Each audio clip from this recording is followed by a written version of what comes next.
Xavier was an incoming student in UMP's Master in Applied Business Analytics program when we first met. I found him to be quite astute in matters related to big data, machine learning, and artificial intelligence. He later participated and was one of the winners of the Data Ethics Open Bangsamoro Data Challenge for his analysis of earthquakes in the Barm region, and we've kept in touch ever since. Welcome to Data Ethics Conversations. Today we talk to Xavier Puspus, data scientist and machine learning engineer. Our conversation will revolve around data bias and how it affects machine learning models. Algorithmic bias and fairness is an emerging risk that for many is still quite abstract. Xavier will take us through his work on measuring data and model bias and potential ways forward on how to address it. If you like this conversation, please hit like on Facebook, subscribe on YouTube, and follow us on Twitter at EthicsPH and on LinkedIn at DataEthicsPH. And now, my conversation with Xavier Puspus. So welcome, Xavier, and welcome to Conversations. All right. Thank you, Doc. Thanks for having me in this talk. I'm Xavier. So for those who don't know me, I've been doing a lot of data science stuff the past few months. I'm currently doing data science for a bunch of companies, but mainly I work for this startup data science and AI sort of data lab called 06. So it was actually founded around November last year. But the company that's housed for is actually founded like 2 years ago, but it just recently turned into an AI company. So some of the things we do there actually most of the things we do and most of the things that I'm really interested in doing is really more on building ethical AI, but probably not ethical AI. It's more of AI that audits other AI or AI that's actually sort of aware that there is this thing called ethics. Like obviously you can't do away with all of these biases and all that, but just recently it's really piqued my interest simply because actually the reason why I got interested is because no one else is, or at least no one else that within our circle. Outside our circle, probably it's a bit harder to find people who are really interested in it. And apparently there is a market for it, so people are actually looking for people who wanna do or who wanna assess ethics in models, in AI models or machine learning models, however you want to distinguish them. But I'm also an instructor, so I like teaching data science simply because I want to educate as many people as we can. The main problem with the country itself is that there aren't a lot of data science teachers, and if there are, it's not as sort of robust to industry use cases. Doc knows what I mean. So theory is completely different from practice, and I bring some sort of mix of education and industry on the table such that people who I actually teach, over 200 of them, are actually ready to be employed. And I actually boast the fact that some of the students that I've had the privilege to teach went like from 40K a month to like 6 figures a month, just because of the training. So obviously that's not all me. That's obviously the students, but it's really cool to be a part of that journey. That's really just a quick summary of what I've been doing recently. Yeah, thanks a lot, Xavier. In fact, there's quite a lot to unpack with just what you just shared. Especially, let's start with the ethics bit. I must remember when we started data ethics almost a year ago by now, in November 2019. We didn't really fully realize the extent of kind of the subject matter that we were getting into. In fact, kind of, if I were to generalize now, I think the data ethics would encompass, at least 3 major disciplines.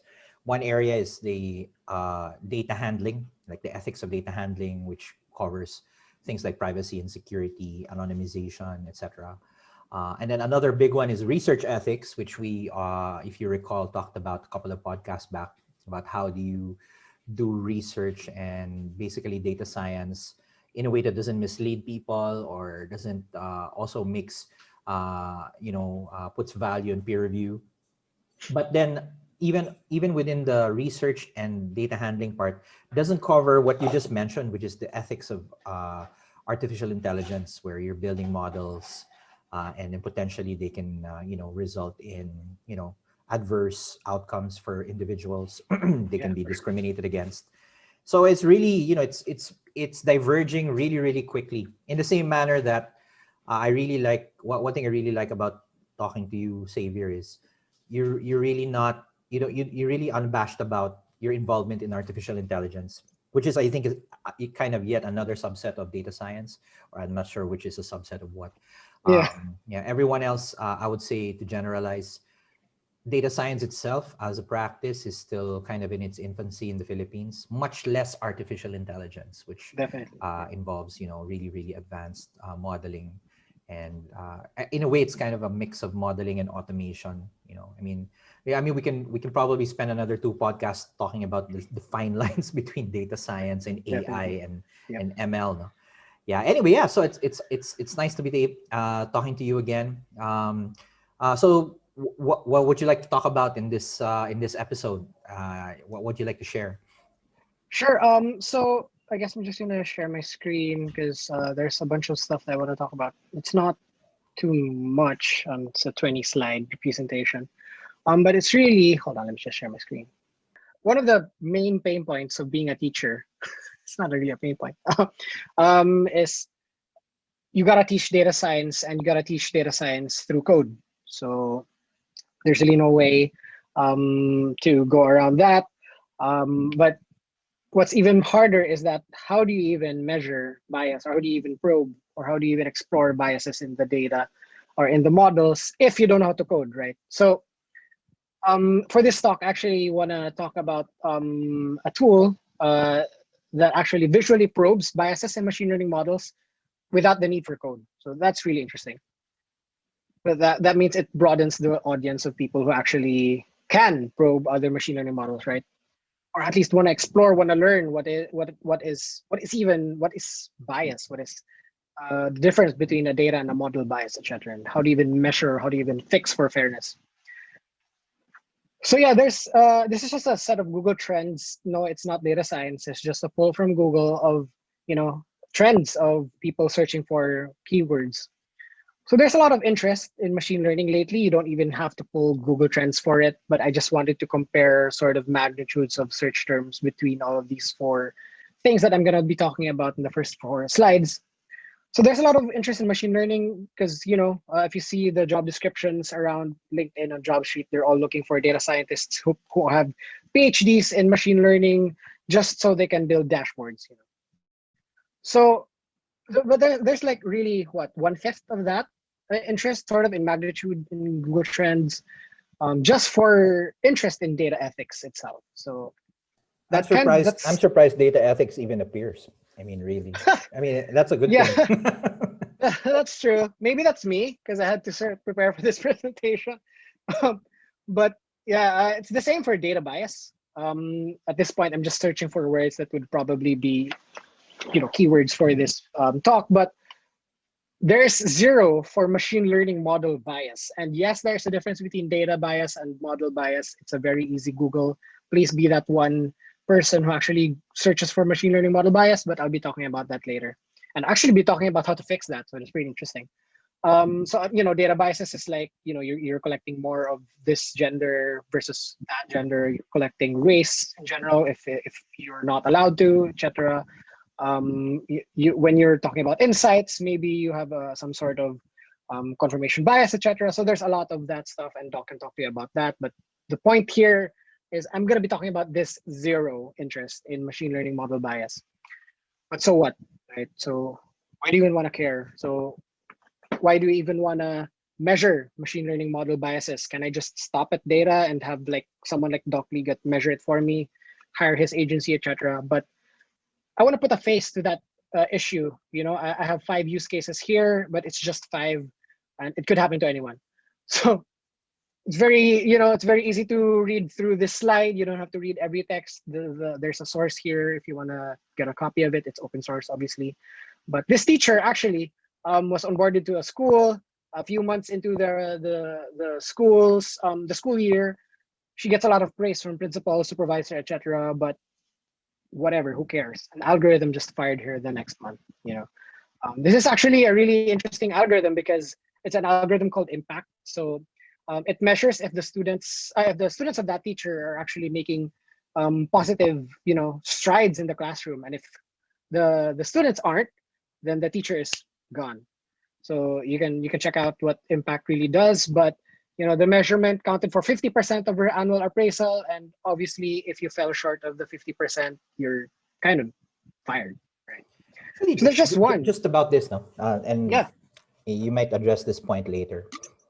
It's fascinating to me about when, because you've met companies as well who are looking to implement data and analytics who are kind of in the infancy, and then you have realities like this where people are already using algorithms for decision making.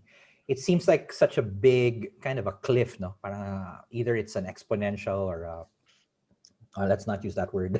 Yeah, maybe a vertical climb, no? yeah, From kind of nothing, where you don't even trust data, to kind of 150,000%. I'm gonna trust an algorithm, even though it may be flawed. No, I've always been fascinated about how that kind of works, and I don't know if there are intermediary steps between, kind of not using data or not trusting data and suddenly being so prone to biases. No, and if I can, I don't know if this is a proper analogy, but remember once upon a time there was no such thing as Google Maps or no such thing as yeah, Waze.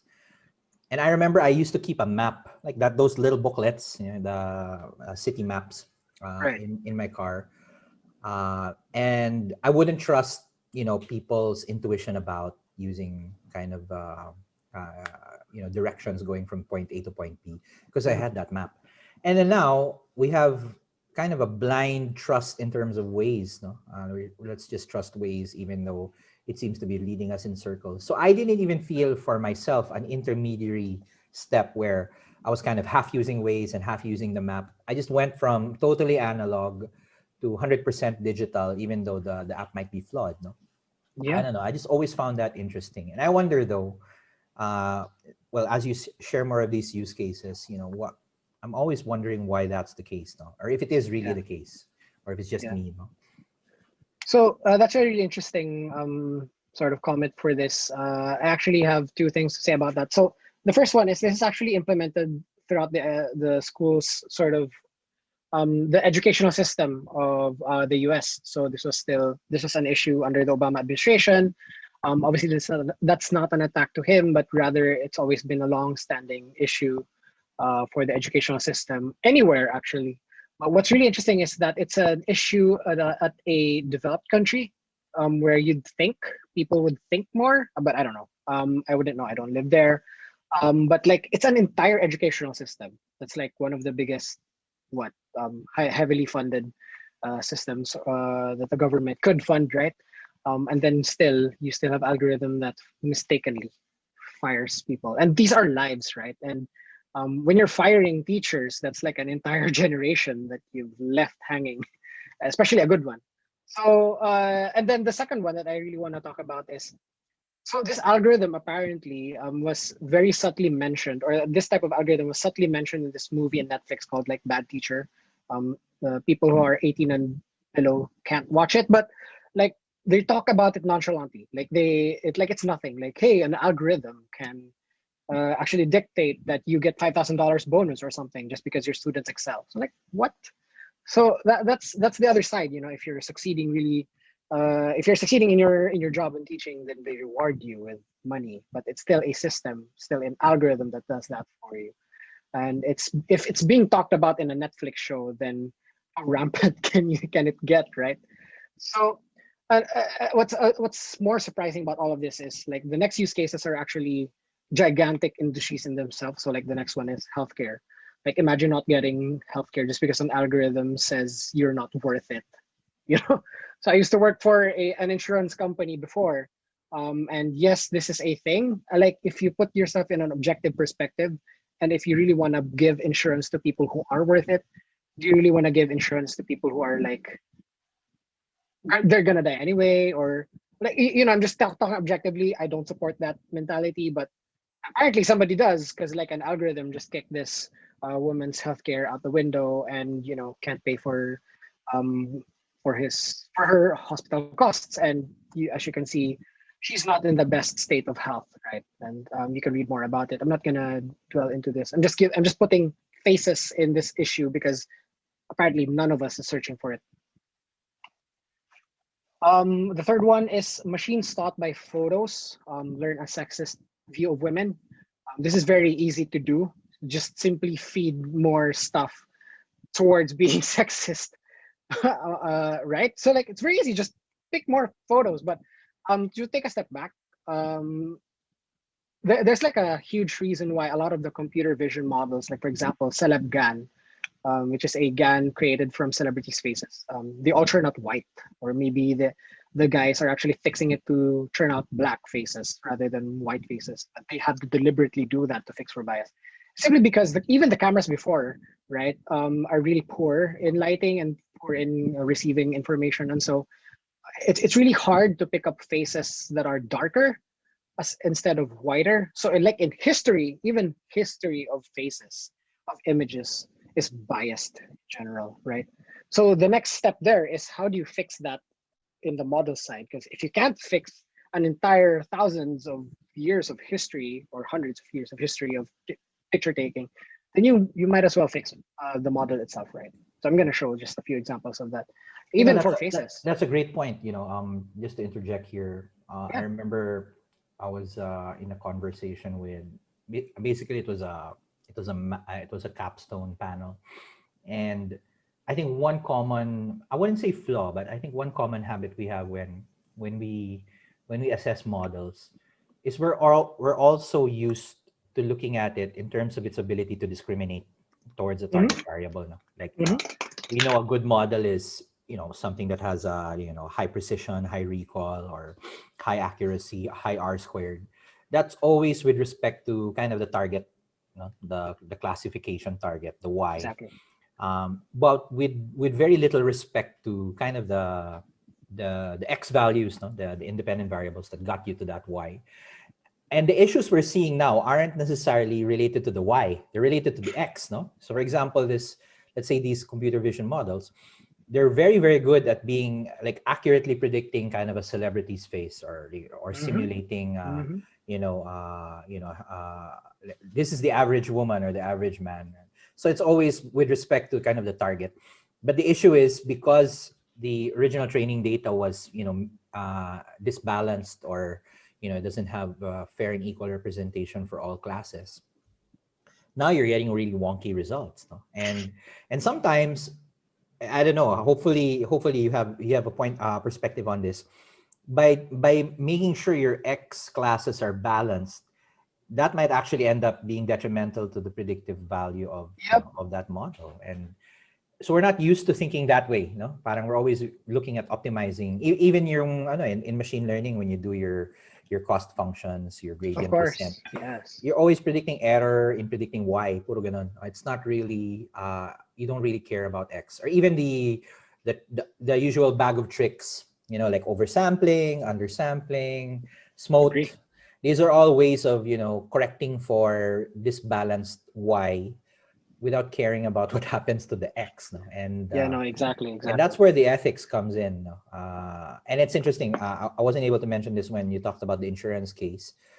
I find it really troubling, and this is not a knock on insurance at all. No, but it seems like, for lack of a better tool, if it's not going to be the law, we resort to economics to kind of correct the disbalance. For example, if someone got unfairly discriminated, your first impulse is to pay them something like damages or whatever, right? And that probably will only go so far. I mean, you can't monetize each and every, each and every disbalance in a model. So that's I think eventually we will hit. I don't know if there's a term for it, but we will hit that brick wall where no economic value is enough to actually rectify the impact of basically a biased data set. And I don't know, maybe if it's something you're gonna cover, then great. It's an elusive thing for most people right now. Definitely. So what's really good with the demo I'll be doing in a bit, like I mentioned, these slides are like intro to that, is I'm gonna actually show sort of how the trade-off between balancing out biases and performance and how you can actually just deal with those, and how you can visually check, like, hey, if I raise sort of the recall of predicting that you're black, how does it affect sort of the weights of my model, and how does it affect the precision recall in general if I tweak it a bit more so that more blacks are being predicted well, or more whites are being predicted poorly, and how those actually affect the metrics for moving forward. So it's really a bit more on the educational side of how do I actually check for these things, rather than, hey, I can use this tool and present this or productionize this. So you can also use that, but the point of this whole talk is just to educate. Just really cool because we have zero search trends for this topic. So we Well, we consider it a win if you get one. Maybe the day after this thing goes out. yeah. So that'd be really cool. I just want to go through really quickly for the other really judgmental stuff. I just want to put a face and a use case on the issue. This is literally what Doc was mentioning a few minutes ago. Optimizing metrics above all else leads to negative outcomes. So, like with YouTube, they've been having problems to investigate the algorithm, because they want to be able to optimize for clicks and impressions and all that. So, you sacrifice a lot of, like, if black people actually produce more content, and you have things like white supremacies going about and climate change denial, simply because these are a bit more controversial to talk about. And so these are the topics that are actually more rampant. And so these are the topics that are being shown to people. And do we really want to show these to people? Or is it, is that going to be an issue at all? It obviously is, but is somebody fixing it? And to, I guess, end those set of use cases, nobody's actually fixing it. So the last use case here is the executives of these gigantic tech companies are showing no remorse, simply because, hey, I'm just building a platform. I'm hiding from that veil of, like, I just built a platform. You guys are the ones, screwing each other in the faces because you're using it wrong or whatever. But literally, there was a war because of confusion, and it's because of Facebook. So who should be accountable for that? Is it Facebook? Is it the people? Is it Facebook's algorithm? Who built Facebook's algorithm? Like, even the people who built Facebook's algorithm can't tell you what the algorithm did, because Is it's this issue related to the Rohingya thing in Myanmar as well, or this is another problem that happened in Myanmar? um from the article I wrote, I'm not sure if they're completely related. Yeah. But I just sort of saw this was really interesting, simply because people were really confused about the issue, and so they were rioting, and it wasn't even an issue apparently. So, like, what? So that'd be a bit more detrimental if it were actually related to that. But you know, um, somebody's got to be accountable for all these things that the models are actually doing. Just because your data is biased doesn't mean the output of your API or the use case is also biased. Talking It's about theirs. talking about accountability, right? Yeah. Especially when it comes to Facebook. So you noticed, and I don't know if this has occurred to a lot of people. By this time, nearly every major government agency and local government probably has a Facebook page, and they use Facebook as their, Of if course. not their most prolific, but one of the most commonly used kind of, I don't Yep. know, communication channel. And if you really reflect upon it, in any other situation, let's say you were to commission a website or a portal or even install hotline numbers, these are technology requirements you would probably have to bid out. Mhm. But I doubt Facebook ever had to participate in a bid No, I to doubt it. become, Yep. yeah. So it's interesting how suddenly overnight Facebook is now the government portal without having participated in any procurement or bids. So I just thought of bringing that up because when something goes wrong, let's say, all these algorithms on Facebook start interfering with how the government operates. I'm not saying it's already happening, but let's just say in the extreme case, a parallel example would be, let's say a website would go down and people got hurt. The developer of that website or the operator would be accountable for it, right? Right. Or if you hired Globe or PLDT or any telco to supply you with hotline numbers for emergency, and those numbers were to go down during an emergency, there would be some sort of accountability on the part of the provider. but let's say your Facebook page ended up going down. Could you really go after Facebook? Is there such a thing as Facebook being accountable to the government for not being there? Let's say during the, let's say, the height Right. of the recent typhoon. I don't think that exists. And I don't Yeah, know, no, for no. some reason, people don't care. And they just, in fact, they even think it's kind of it's self-evident that you should be on Facebook because everyone is on Facebook. So as a government, you should be on Facebook. And said, yeah, but who hired Facebook? No one did. In fact, you just There was showed no up. debating process yet. Yeah, parang you opened up a page and Facebook could care less. I mean, they care that you're driving traffic to Facebook, but it's a very one-sided relationship. I don't think people talk Yeah. about this enough. It's, if you think about it, it's actually a violation of the Procurement Act. You're suddenly utilizing, I'm not sure if it's the Procurement Act, but I'm sure there's some regulation that before you start implementing some sort of IT infrastructure, which includes social media, there has to be some sort of bidding process in place. Yeah, Now, for sure, for sure. people don't care about it. And I'm sure later there'll be hell to pay when these systems starts going down. No? That's just me. Yeah, that actually makes sense. So I mean, from an objective standpoint, again, Facebook's free. So like, if I were a software engineer and I'd be like, hey, government, I'll build you a social media platform, but you'd have to pay me because like I'd have to spend a lot of man hours to build that. But Facebook's free, so if there were a bidding process in place, Facebook would Yeah, have like how do won you it. charge for it? No, parang Yeah. interesting. Yeah, but now if you want to contact your friendly neighborhood city hall, Facebook's the place. Yep, yep, agree. Like, if you want to talk about like how to go home because you're an LSI, like Hmm. message their Facebook page. Facebook's If the you call place. them, they'd be pissed. Like a call would piss them off, but a Facebook message would be like, "Hey, let's go, let's be friends." So Yep, yep, yep. interesting. Interesting world, right? Yeah, yep. So yeah, there's I just wanted to intro the fact that there's a lot of buzzwords around AI. And with AI comes black box. So that's always like in the same sentence or in the same paragraph.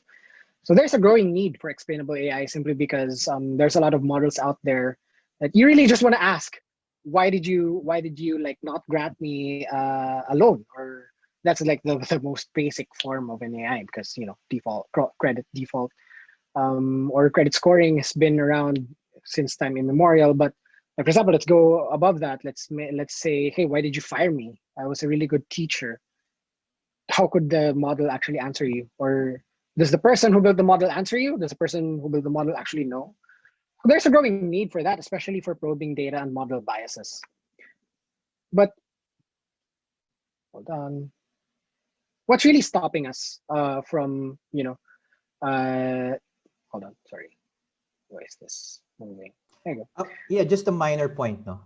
Yeah, Parang, sure.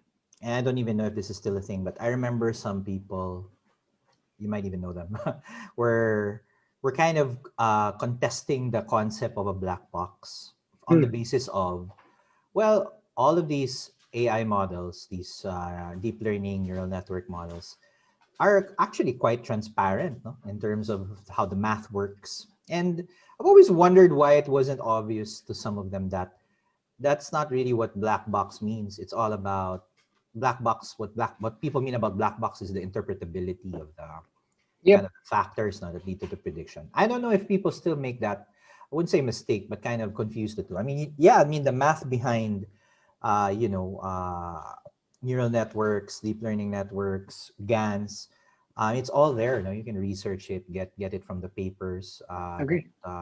Even the code is pretty transparent. But whether you can really explain about how a model will classify something as a cat or a dog, that's what makes it potentially a black box. And Yeah, that's definitely. that's where the ethical questions come out.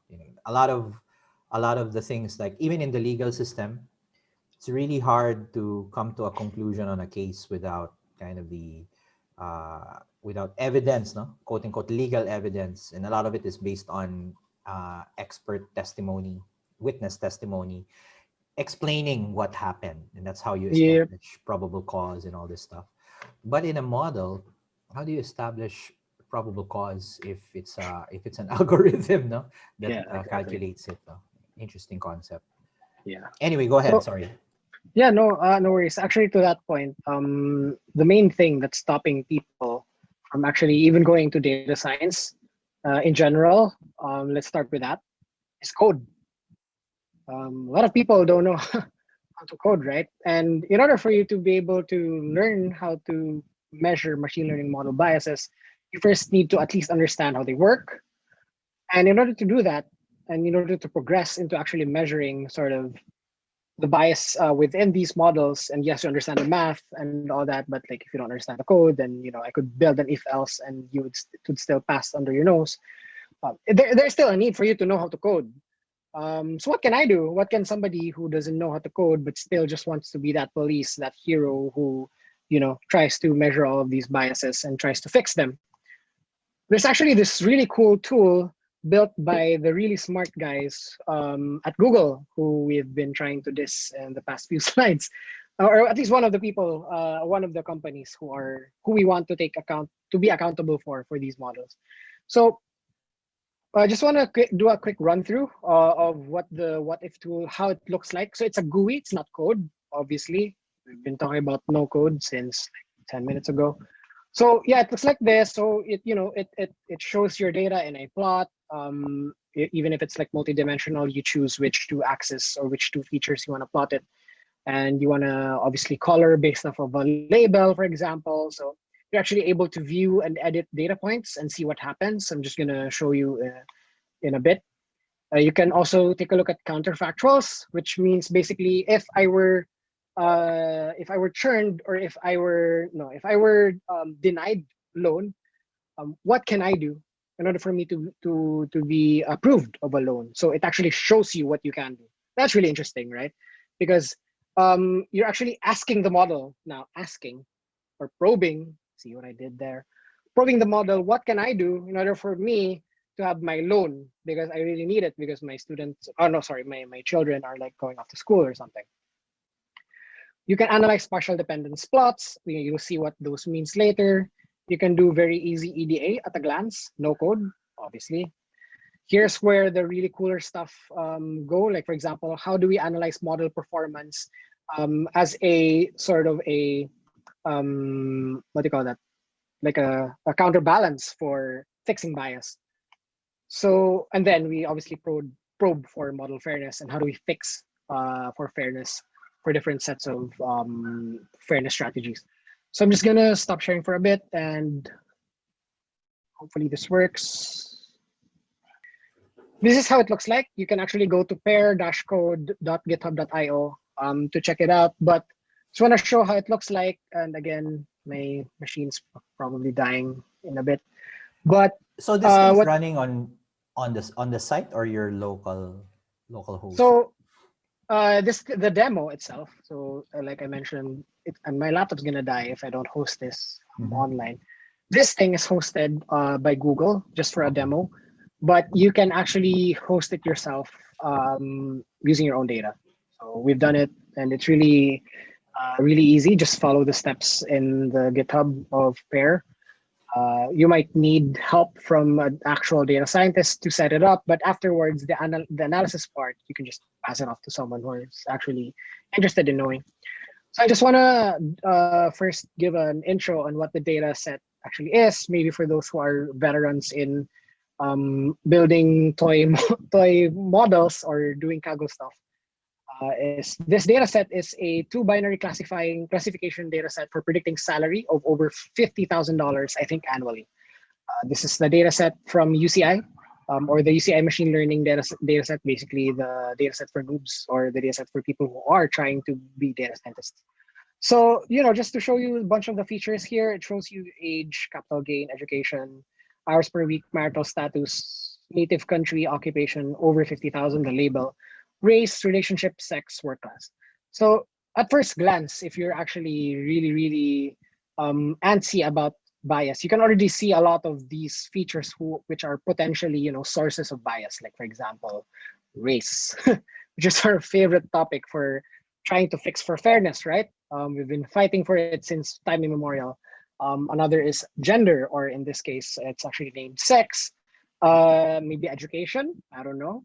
Age, definitely, especially for financial sort of institutions.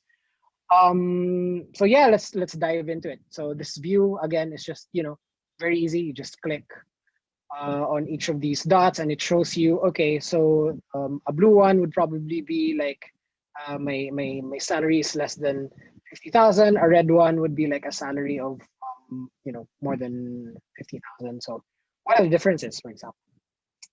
So we're done with the showing you of how it looks like. Then now we figure out, okay, let's see here. I'm still over 50,000. Let's try here.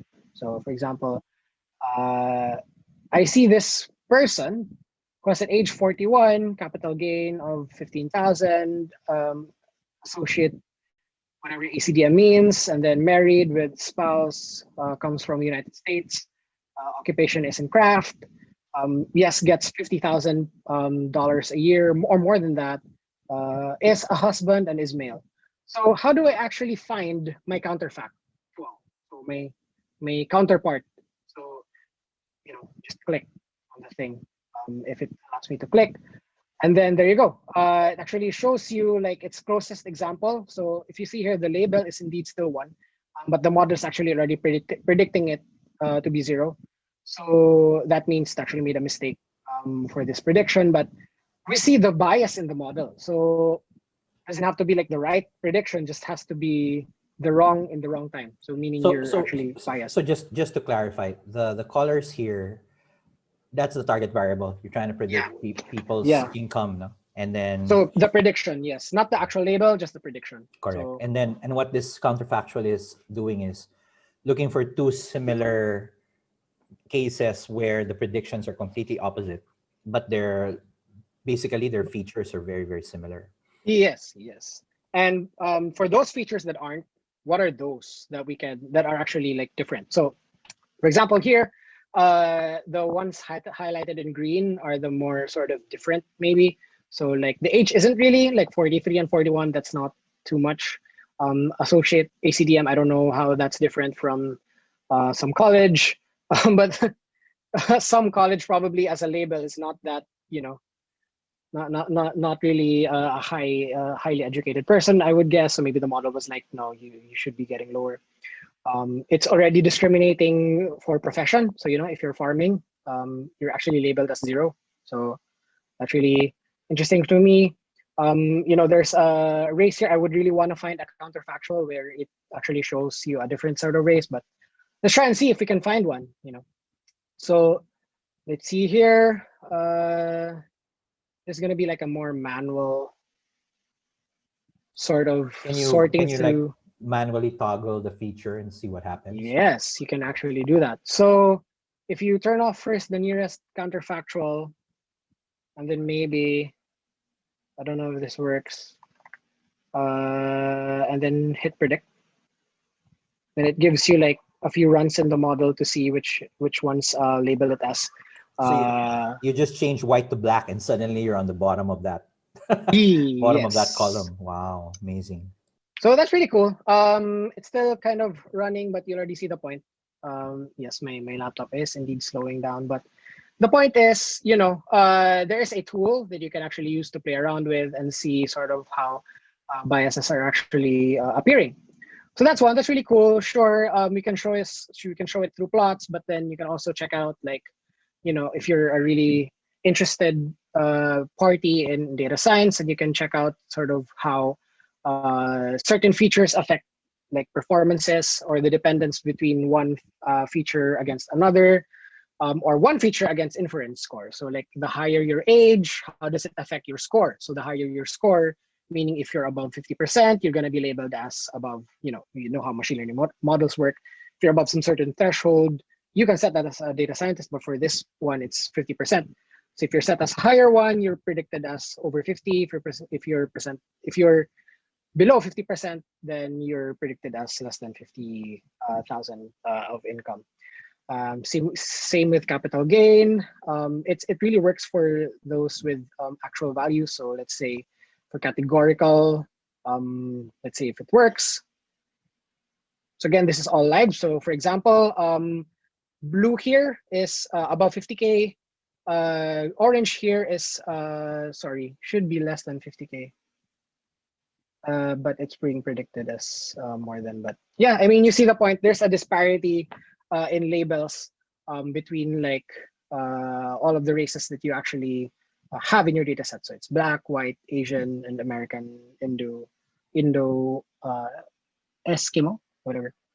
So that's just like a brief EDA, maybe, you know. So let's do something about the actual model. So let's talk about how we can actually affect the performance by changing a lot of these features. So for example, we've just toggled here now this tab called performance and fairness. So from its name, we're actually measuring how we can fix biases and how it affects the performance and the fairness of the model. So as you can see here, vanilla, you know, you're seeing the ROC curve, it's at 0.9, the AUC is at 0.71. A good, maybe a decent data scientist would say, hey, that's pretty cool. That's really good. Maybe, you know, it's good for production, etc. Blah, blah, blah. But what if you want to be able to check for performance differences in, let's say, something we haven't really explored, gender, if my browser allows it. Click. Ambigot.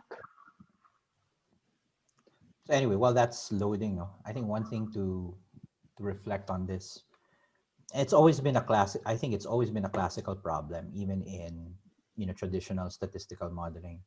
Yeah. It's the whole correlation causation argument, right? Like sometimes it's hard to draw the line between the model tells you what things look like now versus what factors actually cause what other factors, or what factors actually cause outcomes. Like for example, race is often a sensitive issue because, or gender, for example, the gender pay gap. A lot of and people on both sides continue to debate this, even with or without the data. The ones who defend the issue, aka there is no such thing as a gender pay gap, are the first to point out that, yeah, when you look at it solely on a univariate perspective, men or males would generally have higher wage, per capita. Yeah, definitely. But then, and I'm not sure how the veracity of this nowadays, no, but I think the classical study in psychology was when you add in other factors, the predictive power of gender actually goes to nil, because the other factors tend to predict wage better, whether it's number of hours you spend at work, or average number of positions you've held. And that's the main argument of a lot of people who are defending it, which is it's not necessarily gender per se. Gender is an outcome. No? It just so happens that if you group everyone, by gender, men will generally have a higher wage. But if you look at people's career choices, like people who end up raising families versus those who don't, or people who end up working generally longer hours in the office, regardless of gender, people who end up working more get paid more. And the propensity of women to work more versus men, you'll find a correlation that men Definitely. generally Yes, work for longer sure. hours. Again, not having seen the actual data set or the updated version of it, that's again, I don't know how much of that is just purely an accident of the data. So, and you have other issues as well. That's classical problems, like men and women supposedly have the same average IQ, but in terms of the distribution, it's narrower for, I'm not sure who's narrower, men or women, no, but one of them is narrower. So parang one gender generally has the same level of IQ, uh, but and the other gender has a wider spread. Like some have generally higher or lower, but on average it's the same. No, it's a really fascinating issue. I don't know whether that's also just a product of the data set, and that's actually the core issue you're addressing here. No, like when you Yeah, say a data set is biased, is it really because reality is biased, or the sampling was biased, or kaya nga eh. So and then when you try to do the error correction or the bias correction, how do you know when you've closed one door, you've opened up another 7 doors of No, exactly. bias? Yes, Yeah. yes, yes. Yeah. That's really good sort of segue into sort of this topic that my laptop didn't allow me to explain further, but um, I'll be actually explaining what six other fairness strategies to apply in order to optimize for your model. But I just want to start first with this more basic one, which is just to apply some sort of weight when you're in terms of like classifying for female or male, and how does it actually affect false positive, false negative accuracies, and F1 score. So let's start with male.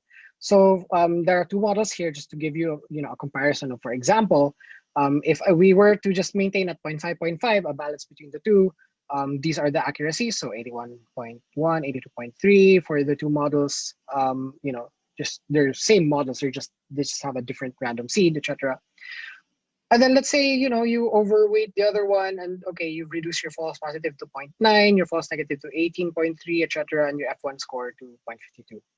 And if you lessen the other model, it's kind of same thing. You're just sort of weighing the false positive between and the false negative. So if you do that, the same one for the female, so you see the effect. If you raise the feature, the strength of the feature of the female to a bigger percentage, your F1 score actually goes lower, and your false positive is 0, your false negative is 8.1, and if you decrease that, your F1 score goes higher. So does that mean that I want to prioritize a model that like has a higher F1 score?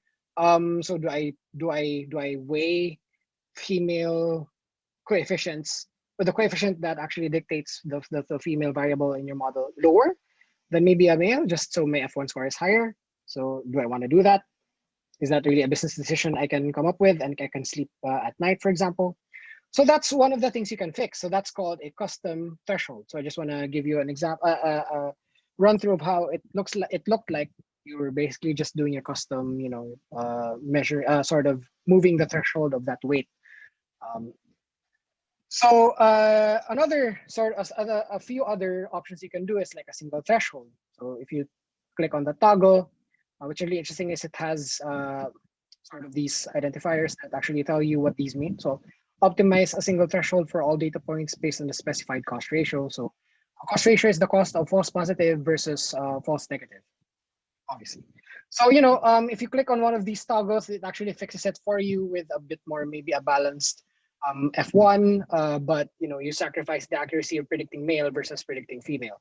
Maybe because you're correcting for the model biases, maybe because your model has more male, so you've probably like reduced some of its feature, some of its weight, and then increased the ones in the female, so you're able to actually predict more females, but the males are the accuracy for predicting in terms of male is has suffered.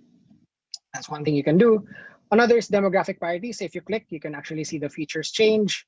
So demographic parity means the similar percentages of data points from each slice are predicted as positive classifications. So what this actually does in English is you take your male and your female, your train test split needs to have equal amounts of those within the train test. And then that's how sort of the thresholds here are obviously they should be fixed, but you can also still change them however you want. This is again an educational tool. And then equal accuracy. So equal accuracy means whatever the mix is between the male and the female in the train test split, I just want them both to be predicted equally. So here, right? So you see here that the female is actually being the weight of predicting female, or the factor that's associated with the female is actually really, really low. One of the models actually negligible. So that's really interesting.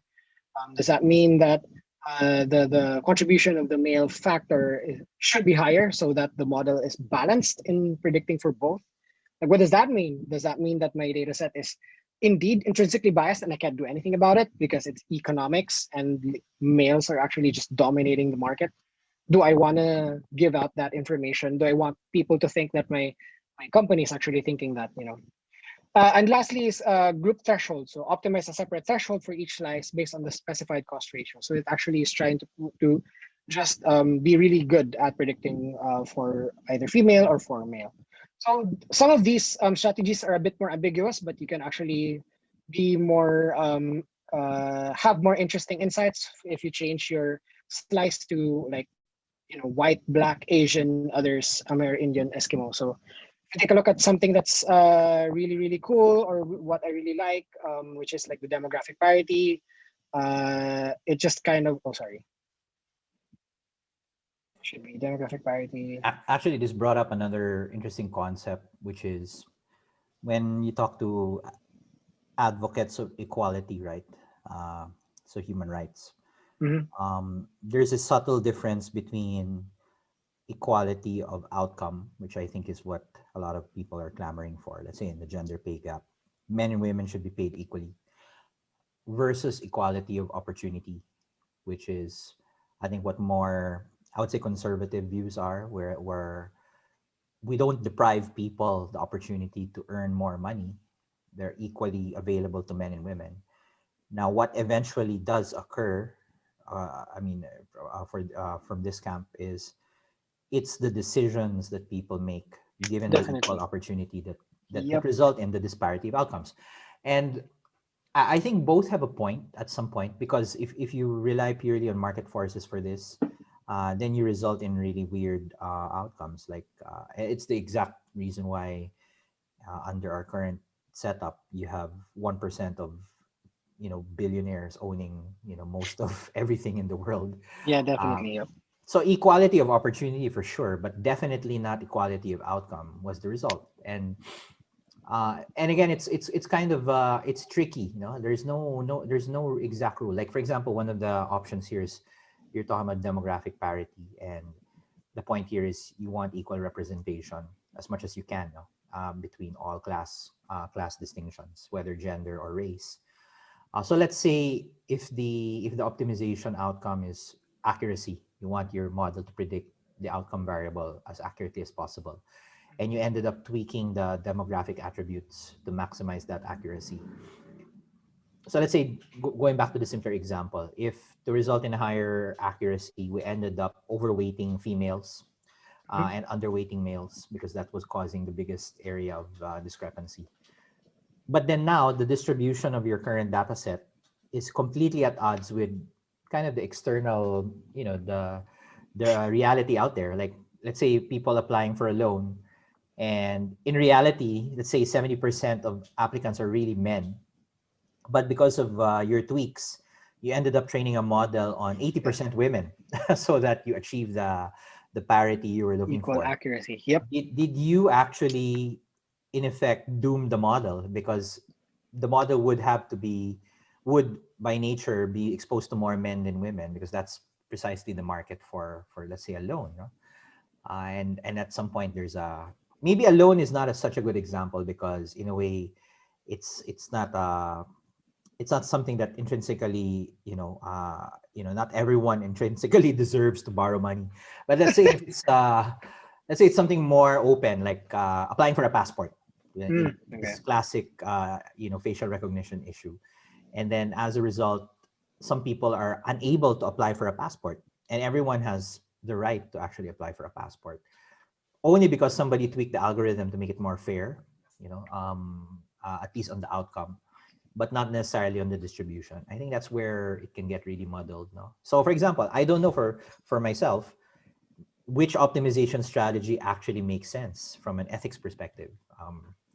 But definitely from a numerical, to mga outcome accuracy Yeah, of one score, definitely. Yeah. you can mathematically derive, the best optimization. But is it the ethically optimal strategy? Yeah, that's There's a reason why there's a lot of options out there, yeah, because nobody has even agreed how to yeah, fix these things. yeah, yeah, Because like if you were actually even to slice for both gender and marital status, that actually gives you another layer of bias towards like married couples versus like a single male, or like yeah. an unmarried female versus like a married female. Yeah, and then put yourself in the shoes of, let's say, the user, no, or the applicant. How would you feel? It depends on where you sit in the minority majority class, no. If you're the minority class, and the model was oversampled to overrepresent the minority class, then you feel somewhat vindicated. Like, even though I'm a minority, my voice is being heard because in a way that my representation in the data set has been increased, right? But then what does it feel like for the majority class? That why am I being judged on the characteristics of a Of relative somebody else. minority of population?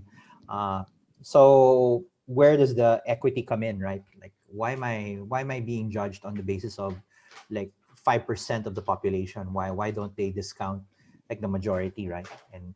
And then it gets murkier when you talk about, you know, things that have to be decided by a majority or plurality, you know, like an election. You know, what is the value then of a majority opinion in an election if at the algorithmic level you're underweighting the majority and overweighting the minority class, no? Yeah, no, uh, no, for sure. it's interesting, no? I don't think people have thought that far. So I mean, once nobody has Googled it, yeah. So oh yeah, it's not Googled yet. For lack of a better term, I kind of file this under a big category called algorithmic justice, no? how do you how do you balance, no, what's yeah, for algorithmically sure. optimal versus what's just slash ethical? It's not necessarily what majority rules, kung ganon, no? But then that Definitely. invalidates a lot of our basic systems, no, that we used to govern ourselves if we're not going to consider the majority. Yeah, that's a good point because the one I'm showing right now is actually like overweighting the minority literally Hmm. compared to the ones who have higher count Yeah. in the prediction. Yep. Literally, you're seeing the trend. So yeah, if you want some sort of demographic parity, you will suffer in terms of like trying to model the actuality of what's really happening. Yeah. So equal opportunity would be like that means that among those data points with positive ground truth, there's a similar percentage of positive predictions in each slice. Yep. So you see here, sorry, equal opportunity has basically shut down all of the minority. All So of the do you minority want that? class. Yeah. Yeah. I'm not sure if you really want that, but I'm pretty sure that that's bad. Yeah. So yeah, I just wanted to sort of show that there's a lot more out there in terms of fairness. Like if you check out AIX, AIF of Microsoft, this is just Google. So Microsoft has built like an entire array of fairness models as well. I just wanted to show this last bit for this certain demo, and I'm just going to show some for faces. So, it's just a quick EDA of like how the data set actually looks like. Some sort of balances here if you want to check out, just very quick. But what's another interesting thing is actually you can also do this for faces. So that's pretty cool. Nice. So this data set is to predict if you're smiling or not. So at first glance, like how would bias arise from that? Well, smiles are white. Your smiles are white. You're white. But if you're a really really rich black guy, you can afford making your teeth white. So how do you even there are these things that you want to check out. So okay, let's go. Somebody's smiling here. Let's take a look at the counterfactuals. Oops, sorry, I just toggled it again. Not smiling. So if I were to ask you, because these colors were literally like not black and white, how would you judge the both pictures right from the get-go? Like which one here is black, which one here is white? How does the model even know? But yeah, it's actually being described here as well. So, in order for you to be described as frowny face, you should have bags under your eyes. So I guess you have to be tired. You don't have a black hair. Does that actually matter when you're smiling? Those types of stuff when you're actually measuring for biases. Do you have a mustache? Those types of things are really interesting. So, but even so, from the get-go, if you're actually to zoom in, I'm sorry if I can zoom into the actual picture, but like, which ones actually look whiter than the other? I'm not gonna tell you the answer, but that's a really interesting thing to think about. Yeah, So I mean, another example. I Oh, sorry. think Yeah. just a comment on these models that deal with physical appearances. No, and I remember, I remember we talked about this in another conversation about how the practice of phrenology had Mm, been debunked, no, as a pseudoscience. Everything from measuring the distance between people's eyes to kind of bumps on someone's head and kind of giving some diagnosis, no, based on basically judging a book by their cover. And that's been debunked on the basis of, at that time, mga late 19th century. Number one, the evidence wasn't very compelling. And then second, uh, the practice was definitely unethical. No? You're basically judging people by how they look versus how they behave. But then now with the advent of machine learning and especially facial recognition and computer vision, you kind of eliminate that first objection, which is the results are statistically significant. The data actually does confirm that certain appearances correlate with certain behaviors. So now you're stuck with the ethical question, like, is it, I mean, if you've already gotten past the number, you know, you can now prove that within a certain confidence level and a certain accuracy, a certain threshold, actually it does predict behavior. Yeah. So now you're stuck with, should we still do it anyway? I mean, that's the bottom line. And what if it can be proven later, like a la Minority Report, no, that if you're able to curtail certain adverse behaviors, like predicts who would probably be a criminal, no, or predict who would be kind of a troublemaker in an employee base of Yeah, a it's actually a thousand. thing. Yep. What kind of behaviors would that then engender? No, you'll have people undergoing facial reconstruction just to avoid algorithms that judge them based on their face, stuff like. And in some, on some level, that's already happening now with the prevalence of skin whitening and cosmetic surgery. People are actually, whether we admit it or not, judging each other by appearance. And second, people's behavior are adjusting to the fact that people judge them by appearance. Even some common, I would say, tawag dito, advice, no, na never put your photo on your CV up front so that the screener You don't won't get. Yep. prejudge you earlier, etc. So so in other words, society already does judge people by appearance, and Yeah, definitely. it's just different now that we're using an automated algorithm to prejudge people or score them, no. So what's the difference, no, like it's a gray area na. Okay, we're willing to do it subjectively, but we're not willing to do it objectively, di ba? Parang, isn't it Right. better that you're objective about your judgment, so at least you can say that, well, I'd score this person, based on their and again, I forgot to mention this earlier. No? I think one phenomenon actually I can't even relate to completely is nowadays people find relationships using algorithms. No? They use apps Definitely. Yep. to match each other. Back in the day, that was kind of number one. People didn't trust algorithms to do that. Now it's kind of the opposite. People would rather an algorithm make the prejudgment first, so that you get rid of all of the bad correlations, and then later you let Yep. the human behavior take over.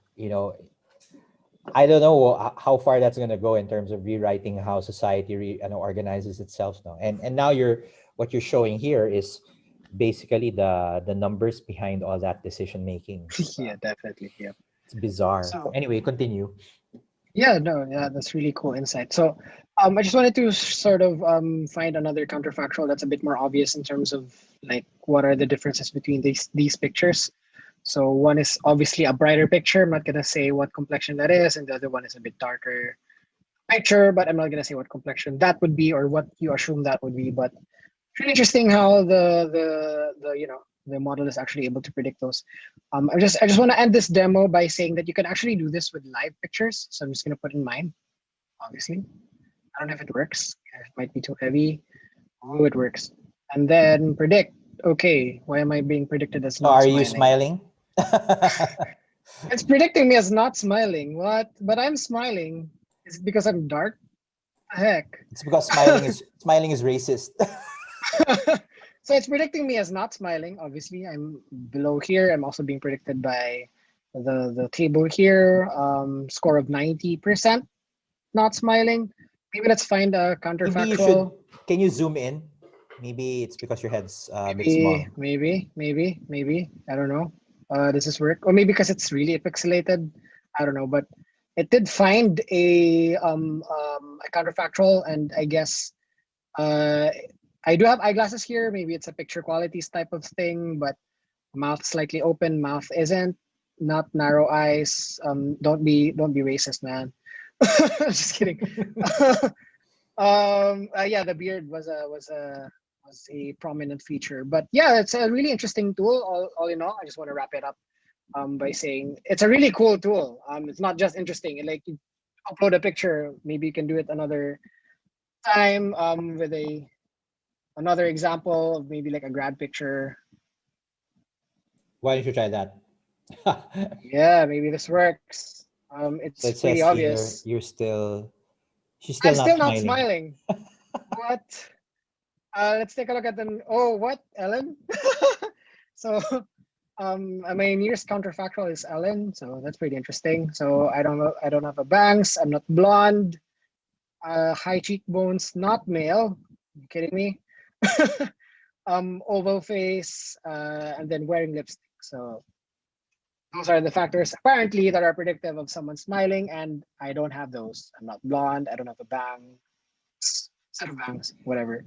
So Um, imagine, I think the fear of a lot of people, and this is really an interesting example, is there may come a point, and we may be close to it, where algorithms like this are going to be making a lot of fundamental decisions about, people, what jobs they get, benefits, etc., even criminal investigations, to a level where, because now you can still audit it because the prevalence is not that high. You can still yeah. kind of double check, have a human being kind of override the system if it stops making sense. No? So in a way, you're in a way breaking the curve, no, of the prediction. But it may come to a point later where it's no longer convenient or no longer economical to have a human being watching the algorithm. The algorithms are going to be allowed to do their jobs, whether the jobs they do are correct or not. And then we just judge it based on the complaints. So if people start complaining, then you manage it by exception.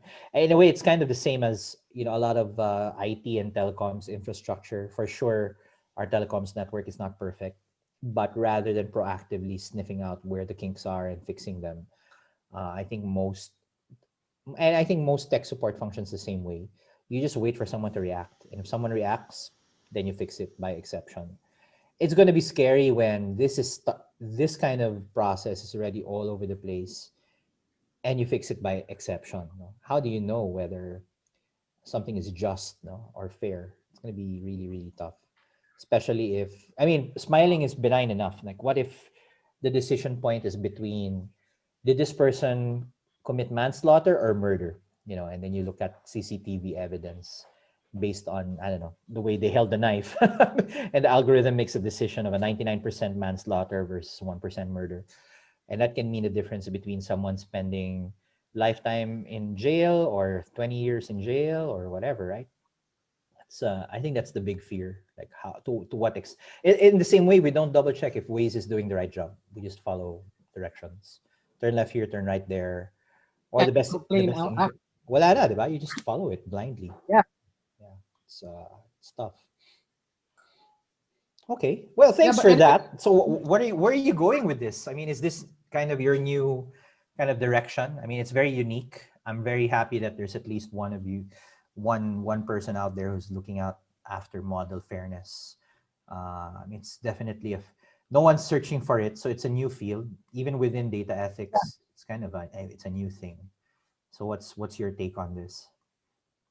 yeah. So sorry, my mic died. But Yep. it's gonna my voice up. So yeah. The next steps here is we're still working on a set of models that are actually doing the same thing, but a bit more hardcore. Obviously, not nothing educational. Really more productionized set of codes, but it's really it's a model that looks out for the little guys, or maybe maybe that's the bad thing to do, but that's something that has a opportunity simply because there aren't a lot of people in that field, and second, there's a lot of demand for it. So all of the clients that our client is actually talking to are really interested in the project that we're building, simply because it's never been done before, and it's a platform that we sell as something that people can easily use, very similar to what I've just demoed. It's based off of what ratio and proportions. It's just Basically, EDA, right? It's basically speed. EDA. Yeah. Just checking if one factor compared to the other, you could literally just show like a box plot comparing both. But I'm pretty surprised not a lot of people are making money off of it. I'm not saying that we're making money off of like gigantic companies, but making a living out of actually doing something good, which is obviously the goal moving forward. But yeah, that's really where we're going in terms of directions professionally, and we're hoping as a team back at 06 that we're actually doing something good, and in turn actually making an impact, or maybe at least starting something that would revolutionize sort of how we build these AI models. Cool. Yeah. I mean, so that's great, and I think, as you said, it's going to be a big thing. I think people will eventually value it highly if they're not thinking about it now. In the same way that for the longest time, the in general, the practices like risk management, fraud management, audit. I mean, these are governance kind of roles that never go out of no no. They never go out of style. No, maybe they go out of fashion from time to time, and then suddenly a big crisis occurs, and suddenly everyone wants to look at risk again. In the same manner, let's say epidemics. No, I mean that was out of fashion for a while, no? And then now everyone's an epidemiologist Yep. because now it's affecting everyone. So ironically, that's probably what will trigger interest in this. Is all you need is just one high profile case of, someone who got screwed by an algorithm, and if that person is famous enough or popular enough, suddenly everyone wants to get into it. I'm just worried that, let's say, even if people are interested in it, I mean, to get to the level where you guys were to the level where you're playing, like understanding like the dynamics of variables and understanding how the algorithms are playing out. I mean, it's one thing to even know how, let's say, data science works. No, it's another level altogether to like probe into Yeah. the minutia of all these variables. No? So in a nutshell, my worry would be, even if we were worried about it, there just simply aren't enough people who know enough to police it. And that's even worse, because then we might make the mistake of, using these algorithms without thinking. And yeah, it's already happening in some companies where they're starting to look at ways of using algorithms to optimize operations. Exactly. Actually, that's really the thing. In many cases, the use of an algorithm is really for efficiency. You don't Yep. want to make mistakes. You don't want to, you don't want to waste time or resources. So you let data make the decision for you, which hopefully results in less wastage. But if the flip side of it, the result is more efficiently unethical decisions, then that's something worth pondering. No? Or do we rather stay in inefficient world run by humans rather than an efficient but unethical world run by machines?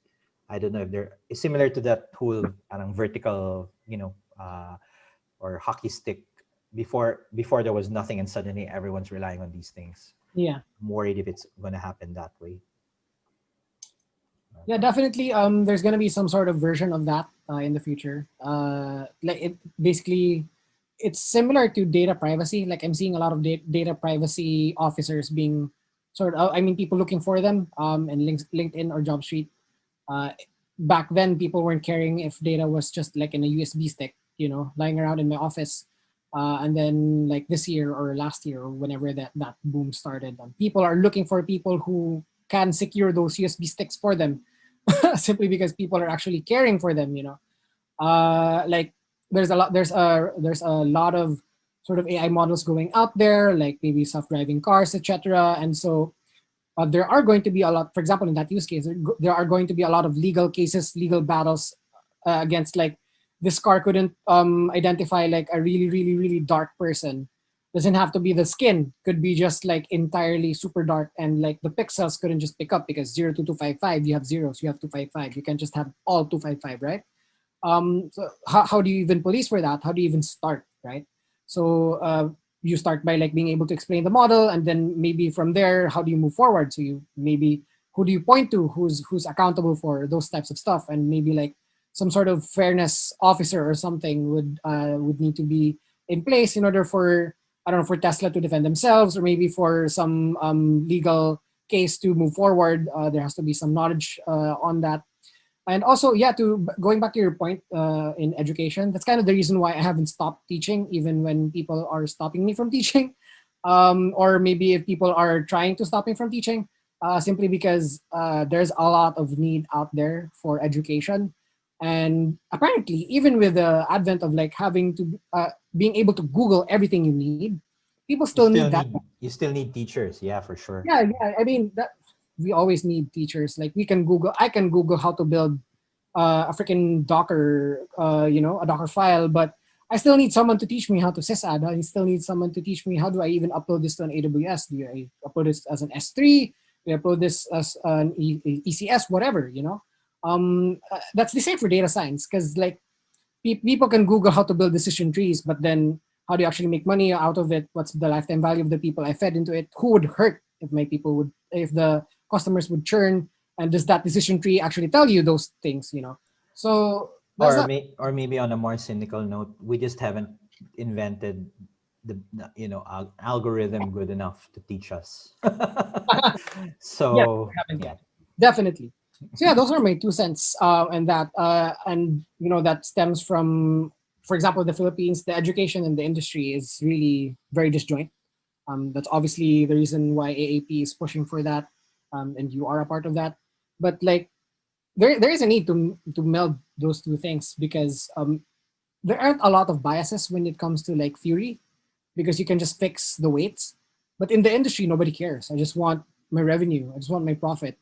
And maybe one way of fixing the bias, fairness, and education all in one go is to just meld those two things together, have some fairness, ethics, whatever course that every executive has to go through, and then maybe that fixes things. But until then, we do our small things, our small part in terms of fixing just models, maybe fixing the data, etc. So that's a really interesting route to take as well in the future. Yeah. Well, okay. I don't think we can end on a higher note than that, Xavier. I think it was a great conversation, and I think we haven't exhausted the topic by any means, but and then I think there's more to unpack, as more and more people start. Well, number one, adopting algorithms in general. The more we see people adopting it, the more all these issues will surface. Second is I like how you've illustrated that although it's still a work in progress, there are actually ways that people are starting to quantify a bias Mhm. and potentially addressing it. But then yeah, going back to my fear that number one, you need people who have the technical know-how to actually deal with that quantification, and b even if you had all of the algorithmic knowledge, you still need someone who kind of operates in that domain to make the kind of a call, no, on what constitutes fair. And it seems like so many moving parts just to arrive at an ethical Definitely. decision or a fair decision. But yeah, better than nothing, right? Just better than having basically the equivalent of Terminator algorithms just doing what they're programmed to do and hurting people in the process. Yeah. Cool. Okay. Thanks a lot, Xavier. And to everyone listening, we'll be providing links to the code that Xavier shared today. And really, really thank you, Xavier, for joining us. Thank you for having me. Uh, in this conversation, and looking forward to hearing more of your work as time passes. Hopefully, the algorithms haven't taken over by then. Nah, that's all good then. Because if they have, then we can study them. So Yeah. We can do other things, right? Okay, okay. So yeah, so everyone, thanks a lot. That's another edition of Data Ethics Conversations. Tune in again where we continue to explore kind of the ethical side of data, and try to find ways of basically living in the fourth industrial revolution. And thanks to Xavier as well for being such a great guest. thanks everyone. Thanks, Doc, for having me.